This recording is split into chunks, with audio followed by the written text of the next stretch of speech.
প্রিয় বন্ধুরা, আজকে সন্ধেবেলার গাছে জল দেওয়ার পরে একটা আম ফ্ল্যাশ মেরে দেখলাম একটু হলদেটে হয়ে গেছে।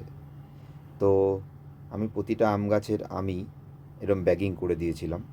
তো ব্যাগিং করে দেওয়াতে আমার আম গাছের থেকে আম ঝরে পড়ে না, পড়ে যেতেই পারে যদি পুরো ডালটা ভেঙে যায়। তো আমটা চোট খাওয়ার চান্সটা একটু কমে যায়। তো আমি সমস্যার সম্মুখীন একটু কম হই। তো দেখুন বন্ধুরা, কীরকম হলুদ হয়ে গেছে আমটা। তো এখন এই আমটা আমি ছিঁড়লাম আমটা। তো আপনাদেরকে দেখাবো এখন এই আমটা কতটা বড় হয়েছে। এটা একটা আমার ব্যানানা ম্যাঙ্গো গাছ, 1 বছর বা 1.5 বছরের পুরনো গাছ। তো আমি আপনাদের এই যন্ত্রতে দেখাচ্ছি, ওয়েট মেশিনে, যে আমটা কতটা ওজন হয়েছে। অন করলাম, 0।